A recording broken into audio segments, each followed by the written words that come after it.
Each of these necklaces is marked with 925. That number is supposed to mean sterling silver, but there's something about each of these which makes that seem like a lie. This one is magnetic, this one has a plastic gemstone on it, and this one is the wrong color. If you're confused by any of that, don't worry. I'm going to explain why it matters.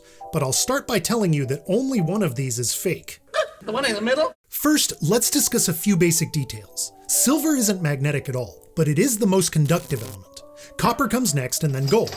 But gold has the better reputation because it doesn't tarnish. Silver develops a faintly golden sheen and then a black one as sulfur in the air binds with it. That's why people throughout the ages have spent so much time polishing things like candlesticks. Despite that one inconvenience, silver has been valued as a precious, almost magical metal since before the beginning of recorded history, so people tend to be pretty selective about what they pair with it. You can start to see the puzzle now. This necklace is tarnished but magnetic, this one has a golden sheen but looks like it came out of a cereal box, and this one is weirdly bluish.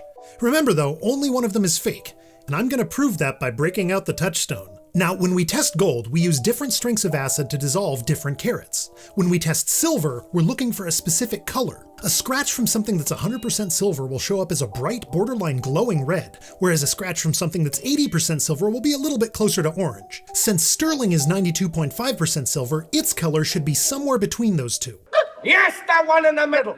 Our cereal box necklace definitely passes the test, so although we might be left wondering about that hunk of plastic, we don't have to worry about the metal. The magnetic one seems like it should be fake by default, but it tests as sterling silver too. We'll get to that in a second. When we scratch the bluish one, we can immediately see that it leaves behind a differently colored streak than the others. And sure enough, it completely fails the test. What's going on here? Well, there's an enormous amount of fake silver out there, and a lot of it is just chrome-plated copper with a fraudulent stamp. That's what our fake necklace is.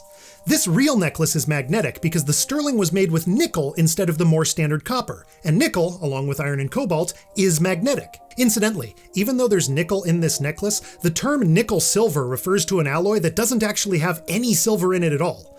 But we'll save that topic for another time. Anyway, any way that sterling is made, it will always be 92.5% silver. And now you know to test for that every time.